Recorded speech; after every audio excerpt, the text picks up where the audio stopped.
Hi hello weavers, welcome to our channel just imagine novels. ఈరోజు మన కథ వద్దన్న వదిలేస్తానా ఎపిసోడ్ 40. శ్రీ వైపు నిస్సహాయంగా చూస్తూ తనకు జరిగిన అన్యాయం గురించి ఎవరిని అడగాలి, ఎలా తెలుసుకోవాలి, తనని మోసం చేసిన ఆ మనిషి ఎవరో, ఎక్కడుంటారో ఎవరు చెప్తారు. అక్క అమాయకురాలు కాబట్టి మోసం చేసిన మనిషే తన మోసం బయటపడకుండా ఉండటానికి ఇదంతా చేశాడా, లేకపోతే తన వాళ్ళంతా ప్రమాదవశాత్తు చనిపోయారా? ఎలా ఆ నిజాలు తెలుసుకోవాలి అని రకరకాలుగా ఆలోచించింది శివాని.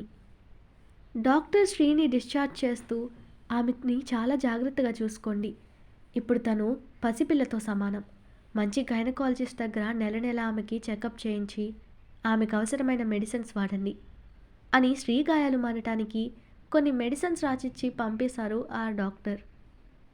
హాస్పిటల్ బిల్ కట్టాలంటే తన దగ్గర పైసా లేదు. మీరాని శ్రీ దగ్గర ఉంచి శివాని తన మెడలో మిగిలిన ఒక్క చైన్, చెవిలో కమ్మలు అమ్మి ఆ డబ్బుతో బిల్ కట్టింది. కావాల్సిన మెడిసిన్స్ తీసుకుని శ్రీ దగ్గరకు వచ్చింది శివాని. పిచ్చిదానిలా దిక్కులు చూస్తున్న శ్రీ చెయ్యి పట్టుకుని బెడ్ దించి బయటకు తీసుకొస్తూ ఆలోచనలో పడ్డది శివాని. ఇప్పుడు తన అక్క ఎక్కడుండాలనేది అర్థం కావడం లేదు.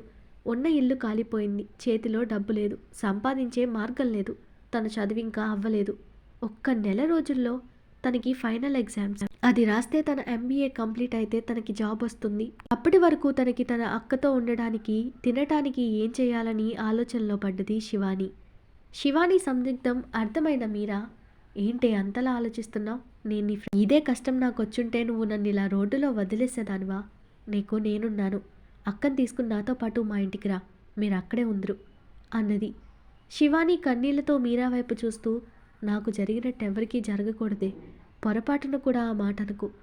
ఇప్పుడు అక్క ఉన్న పరిస్థితిలో మీ ఇంటికొద్దు మీరా, అదీగాక మీ ఆర్థిక పరిస్థితి కూడా అంతంత మాత్రమే కదే, ఇప్పుడు అది సరిపోదని నేను అక్క కూడా వచ్చి మీ నెత్తిన పడలేము, నేనే ఏదో ఒకటి చేస్తాను అంది శివాని. మీరా కోపంగా, అవన్నీ నీకెందుకు, నోరు మూసుకునిరా, ఉన్నదానిలోనే సర్దుకునుందాం అంటూ శ్రీని మరోవైపు పట్టుకుని శివాని వైపు చూసి నవ్వుతూ పదమన్నట్టు చూసింది మీరా. శివాని మీరా వైపు కృతజ్ఞతగా చూస్తూ, ఈ రోజుల్లో రక్త సంబంధం ఉన్న వాళ్ళే తన వాళ్ళు కష్టాల్లో ఉన్నారంటే నడి రోడ్డులో వదిలేసిపోయే కాలం. అలాంటిది ఫ్రెండ్షిప్ కోసం తాము పేదరికంలో ఉన్నా కూడా తన అక్కని తన ఇంట్లో పెట్టుకుని పోషించడానికి సిద్ధపడిన మీరాని చూసి గర్వంగా అనిపించింది. ఈ రోజుల్లో కూడా ఇంత మంచి స్నేహితులు ఉండడం తన దురదృష్టంలో అదృష్టం అనుకుంది శివాని మనసులో. ఆటో మాట్లాడుకుని మీరా ఇద్దరిని నేరుగా తన ఇంటికి తీసుకెళ్ళింది. ఆమె తల్లిదండ్రులకు మీరా శివానీల పరిస్థితి అప్పటికే తెలుసుండడంతో వాళ్ళు కూడా ఆప్యాయంగా ఇద్దరిని లోపలికి తీసుకెళ్లారు. తన వాళ్ళు పోయిన 10 రోజులకి గుడిలో పంతులు గారిని ఏం చేయాలో అడిగి ఆయన చెప్పినట్టు చేసి వాళ్ళ అస్థికలని తీసుకెళ్లి సముద్రంలో కలిపేసొచ్చింది. తన ఇంటిని చూస్తూ తన వాళ్ళతో ఆనందంగా గడిపిన క్షణాలని తలుచుకుని కన్నీళ్లతో అక్కడే కాసేపు కూర్చునుండిపోయింది శివాని. ఓ రోజు శ్రీకి స్నానం చేయించడానికి తన డ్రెస్ తీసిన శివాని కంట్లో ఫస్ట్ టైం రుద్ర శ్రీ మెడలో వేసిన చైన్ కనపడింది. ఎక్కడిది అక్క, నీ మెడలోకి ఎలా వచ్చింది అని ఆ చైన్ని తీసుకుని చూసింది శివాని. ఇది ఖచ్చితంగా తన వాళ్ళు కొనిచ్చినది కాదని ఇట్టే కనిపెట్టింది ఆమె. ఎందుకంటే అంది డైమండ్ లాకెట్తో ఉన్న చైన్ కాబట్టి. అంత ఖరీదైనది కొంటే తల్లిదండ్రులు తనకి చెప్పకుండా ఉండరు. ఎవరిచ్చారు, అక్కని మోసం చేసినవాడా అనుకున్న శివాని కోపంగా ఎలాగైనా అతడు ఎవరో తెలుసుకోవాలనుకుంది. ఇక్కడ హాస్పిటల్లో ఉన్న ప్రతాప్ గారికి బాగవగానే ఇక వైజాగ్లో కూడా ఉండటానికి ఇష్టపడిన రుద్ర ఆయన్ని తీసుకుని శాశ్వతంగా హైదరాబాద్ వెళ్ళిపోయాడు. ఇక్కడ ఆఫీస్ వ్యవహారాలు వాసుకి అప్పగించారు ప్రతాప్ గారు. శ్రీ యొక్క మోసగత్తిగా రుద్ర మనసులో ముద్రపడిపోయింది. తనతో ఉన్న జ్ఞాపకాలని పూర్తిగా చెరిపేసుకోవాలని పగలంతా ఆఫీస్ వర్క్తో బిజీగా గడిపేసి రాత్రి టైం తాగుతూ కోరువచ్చిన అమ్మాయిలతో తన శరీర కోరికలు తీర్చుకుంటూ ఫ్యామిలీకి దూరంగా గెస్ట్ హౌస్లోనే ఉండిపోయాడు రుద్ర. తండ్రితో మాటలెప్పుడో ఆపేశాడతను. దానితో ప్రదీప్ ఆ తండ్రి కొడుకుల మధ్యలో మెసెంజర్లా మారాడు. స్నేహతో కూడా మాటలు తగ్గించేసిన రుద్ర కొన్ని రోజులకి ఆమెని కూడా దూరం పెట్టేశాడు. నెలలు గడుస్తున్నా శ్రీలో ఎటువంటి మార్పు లేదు. ఆ రోజు నుండి కౌశల్ జాడ లేకపోవడంతో అనుమానం వచ్చిన శివాని, వీడెక్కడికి వెళ్ళాడు అని వెంటనే అతని నెంబర్కి కాల్ చేసింది. అటువైపు నుంచి కౌశల్ తండ్రి ఫోన్ తీసి శివాని గొంతు గుర్తుపట్టి, కౌశల్కి యాక్సిడెంట్ అయింది, 10 రోజులుగా హాస్పిటల్లో ఉన్నాడు అని చెప్పాడు. శివాని పేరెంట్స్ చనిపోయిన రోజే కౌశల్కి యాక్సిడెంట్ జరిగిందని ఆయన మాటల్లో తెలిసింది. కౌశల్కి ఇప్పుడు ఎలా ఉంది అంకుల్? అసలు యాక్సిడెంట్ ఎలా జరిగింది అని కంగారుగా అడిగింది శివాని. బైక్ మీద వెళ్తున్న కౌశల్ని ఎవడో రాంగ్ రూట్లో వచ్చి గుద్దేశాడు. దానితో వాడికి ఎక్కువగా గాయాలయ్యాయి. ట్రీట్మెంట్ కోసం వాడిని ఫారెన్ తీసుకొచ్చాను. వాడికి ఇక్కడే సర్జరీ చేయించడంతో ఇప్పుడు బాగయ్యాడు. కానీ మాట్లాడే పొజిషన్లో లేడు. గొంతు దగ్గర పెద్ద గాయమైంది. దానికి సర్జరీ చేశారమ్మా. సారీ శివాని, నీ వాళ్ళ గురించి తెలిసింది. కానీ నీ దగ్గరకు రాలేని పరిస్థితి నాది. ఇంకొక 6 నెలల వరకు వాడెక్కడికి రాలేడు. నీకు తెలుసు కదా వాడంటే నాకెంత ఇష్టమో. వాడిని వదిలి నేను కూడా రాలేని పరిస్థితి. నీకేదైనా హెల్ప్ కావాలంటే చేస్తాను, అడుగు శివాని అన్నాడు ఆయన. పర్వాలేదు అంకుల్, ఆ మాట అన్నారు అదే చాలు, వాడు జాగ్రత్త అని ఫోన్ కట్ చేసింది శివాని. ఏమవుతుంది అసలు? ఎందుకు తన వాళ్ళకి ఒకరి తర్వాత ఒకరికి ఇలా అవుతుంది అని మనసులో మౌనంగా రోధించింది శివాని. శివాని 2 సార్లు పోలీస్ స్టేషన్కి వెళ్ళింది తన కుటుంబానికి జరిగిన యాక్సిడెంట్ గురించి తెలుసుకోవడానికి. రిపోర్ట్లో కరెంట్ షార్ట్ సర్క్యూట్ వల్ల మంటలంటుకుని ఇల్లు అందులోని మనుషులు కాలిపోయారని, కంపెన్సేషన్ కింద కొంత మనీ వస్తాయి అని చెప్పారు. సార్, నాకు డబ్బులు అవసరం లేదు, కానీ నాకు మా వాళ్ళ ప్రమాదవశాత్తు చనిపోలేదు, ఎవరో కావాలని ఇంటిని తగలపెట్టారని నాకు అనుమానంగా ఉంది అని చెప్పింది శివాని. అక్కడ ఉన్న ఎస్ఐ శివానీని వంకరగా చూస్తూ, అవి యాక్సిడెంటల్ చావు కాదు, హత్యలని నీకెలా తెలుసు? మాకంటే నువ్వు తెలివైన దానివా?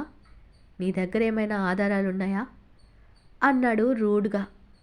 శివాని కోపంగా, సార్, ఆధారాలు వెతికితే దొరుకుతాయి, కానీ ఇలా ఏదో ఎంక్వైరీ చేశామంటే చేశామని కేసు క్లోజ్ చేస్తే నిజాలు ఎలా బయటకు వస్తాయి?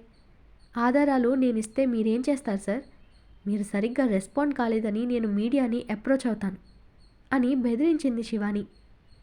ఆ మాటలు విని అప్పుడు కాస్త అతడు మెత్తబడినట్టు నటించాడు ఎస్ఐ.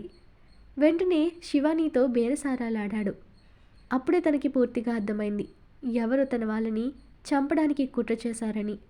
అప్పటినుంచి వేట మొదలుపెట్టింది శివాని. ఎవరు తన వాళ్ళని చంపిన హంతకులు అని వెతకడం మొదలుపెట్టిందామే. విచిత్రంగా శివానీకి రుద్ర శ్రీని లవ్ చేసి మోసం చేసినట్టు రుద్ర ఫాదర్ డబ్బు పవర్ చూపించి ఇదంతా చేయించాడు అనేలాగా ఒక దాని వెనుక ఒకటి క్లూస్ శివానీకి చేరాయి. కానీ శ్రీని ప్రేమించి తనని తల్లిని చేసిన అతను ఎవరు, ఎక్కడుంటాడు అని తెలుసుకోవడానికి తనకు 3 సంవత్సరాలు పట్టింది. ఆలోగా తన చదువు కూడా మీరా ఫ్యామిలీ సహాయంతో కంప్లీట్ చేసి ఒక పెద్ద ఎంఎన్సీ కంపెనీలో జాబ్ కూడా తెచ్చుకుంది. శివానీకి నెలకు 2 లక్షల జీతం. ఆఫీస్ వర్క్ చేస్తూనే రుద్ర కోసం సర్చింగ్ మొదలుపెట్టిందామె. శ్రీకి ఒక అమ్మగా మారిన శివాని ఆమెని చంటి బిడ్డని చూసుకున్నట్టు చూసుకునేది. శ్రీకి స్నానం చేయించడం దగ్గరుండి అన్నం తినిపించడం వరకు అన్నీ శివానీనే చేసేది. రోజు శ్రీ బేబీ బంప్ని టచ్ చేస్తూ లోపలున్న బేబీకి బోలెడు కబుర్లు చెప్పేదామే. అలా బన్నీకి కడుపులో ఉండగానే శివాని సుపరిచితురాలైపోయింది. అందుకే వాడికి శివాని మీద అంత ఎఫెక్షన్ ఏర్పడింది. అలా 6 నెలలు గడిచిపోయాయి. ఈలోగా కౌశల్ కూడా రికవరీ అయ్యి ఫారిన్ నుంచి వచ్చాడు.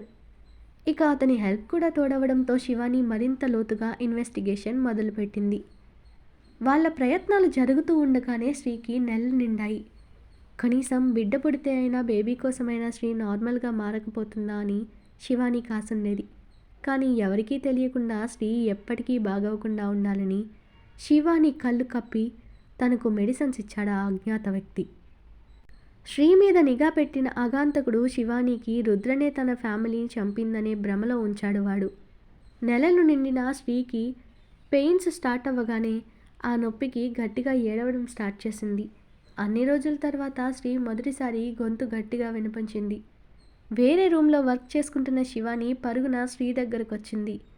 అప్పటికే తను బాధతో మెలికలు తిరగడం చూసి మీరా తల్లి సుజాతని పిలుచుకుని వచ్చింది చూడమంది శివాని. ఆమె శ్రీని పరీక్షగా చూసి, శివాని అక్కకు డెలివరీ టైం దగ్గర పడిందనుకుంటాను. అందుకే నొప్పులొచ్చాయేమో. తనని హాస్పిటల్‌కి తీసుకెళ్దాం, క్యాబ్ పిలువు. ఈలోగా నేను కావాల్సినవి తీసుకొస్తానంటూ ఆవిడ లోపలికి వెళ్ళింది. శివాని వెంటనే క్యాబ్ బుక్ చేసి అప్పటికప్పుడు శ్రీని హాస్పిటల్‌కి తీసుకుని వెళ్లారు. శ్రీ చాలాసేపు నొప్పులు పడిన తర్వాత డెలివరీ అయింది. బన్నీ బేబీ పుట్టాడు. కానీ శ్రీకి వాడిన మందుల ఎఫెక్ట్ ఏమో తన కన్న బిడ్డను కూడా కళ్ళారా చూడకుండానే డెలివరీ అయిన కొన్ని నిమిషాలకే శాశ్వతంగా కన్ను మూసింది శ్రీ. శివాని శ్రీని కంటి రెప్పలా కాపాడుకున్నది ఇంతకాలం. కానీ తనకి మిగిలి ఉన్న అక్క కూడా అలా దూరం అవ్వడంతో పిచ్చిదానిలాగా అయిపోయింది శివాని. తన వాళ్ళందరినీ తీసుకెళ్ళిన ఆ దేవుడు తనక్కనుంచాడని సంతోషపడేలోగా తనని కూడా తీసుకుపోయి మరోసారి తనని ఒంటరిదాన్ని చేశాడు. ఎడారిలో ఓయా బస్సులా బన్నీ రూపంలో ఒక తోడుని మిగిల్చాడు. ఇప్పుడు శివానీకి మిగిలిన బంధం బన్నీ ఒక్కడే. పిల్లాడు క్యార్ క్యార్ అని ఏడుస్తుంటే నర్స్ బయటకొచ్చింది. ఆమె చేతుల్లో నుంచి జాగ్రత్తగా బన్నీని తన చేతుల్లోకి తీసుకున్న శివాని వాడిని చూస్తూ మెల్లగా గుండెలకు అత్తుకుని కన్నీళ్లు పెట్టుకున్నది ఆమె. మిగిలిన అక్క కూడా తనను వదిలి వెళ్ళిపోతూ ఆ పసిబిడ్డని తనకి ఇచ్చి అనాథని కాకుండా చేసినందుకు ఆనందపడాలో, ఇలా ఒక్కొక్కరుగా తన వాళ్ళంతా తన నుంచి దూరమైపోతున్నందుకు ఏడవాలో తెలియని స్థితిలో ఉండిపోయింది శివాని. మీరా శివానీకి ధైర్యం చెప్తూ తోడుగా నిలిచింది. మీరా భుజం పైన తలపెట్టి ఏడుస్తూ, నాకే ఎందుకిలా జరుగుతుందే? నేను చేసిన పాపమేంటి? అందరూ ఇలా నిన్ను వదిలిపోతుంటే ఇంకా నేనెందుకు బ్రతికున్నానా అని డౌట్ వస్తుంది. నా గుండెలా బండగా ఎప్పుడు మారింది? దీనికే చలనముంటే నా వాళ్ళు పోతుంటే ఆగిపోవడం లేదు అంటూ వెక్కి వెక్కి ఏడ్చింది శివాని. అప్పుడే అక్కడికి వచ్చిన కౌశల్ శివానీని ఓదారుస్తూ, నువ్విలా వీక్ అయితే ఎలా? మా శివంగి, నువ్విలా ఉంటేనే బాగుండేది. ఇలా బేలగా ఉంటే అస్సలు బాగోవు. నీకు ఆ దేవుడు తోడుగా బన్నీనిచ్చాడు.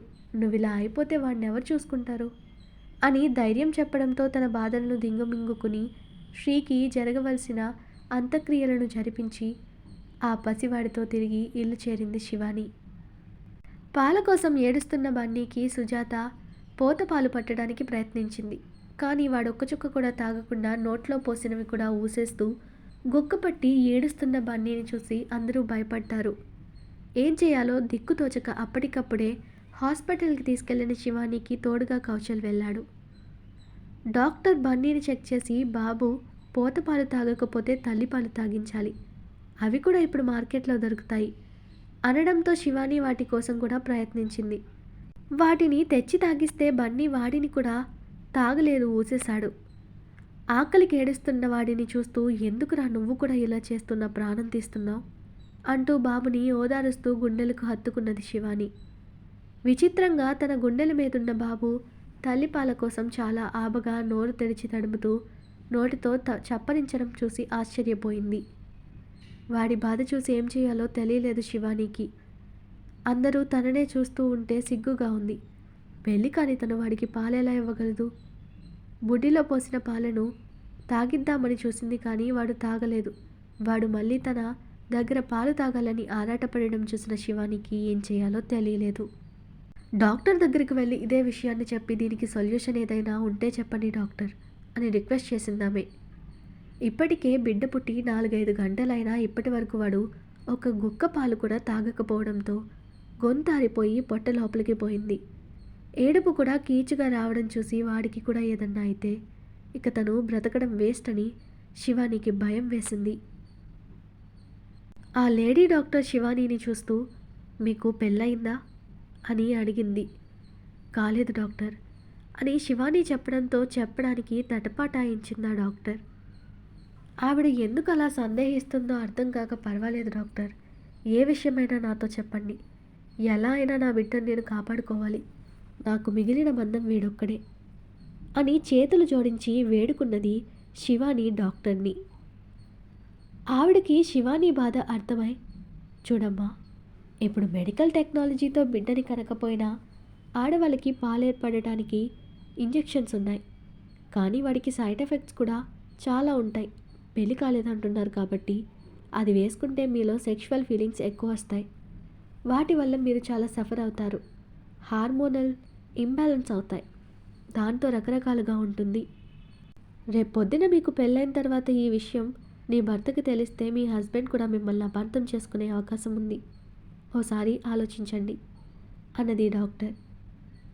శివాని క్షణం కూడా ఆలోచించకుండా, నాకు నా బిడ్డే ముఖ్యం డాక్టర్, నాకేమైనా పర్వాలేదు, నేను అన్నింటినీ తట్టుకొని నిలబడగలను.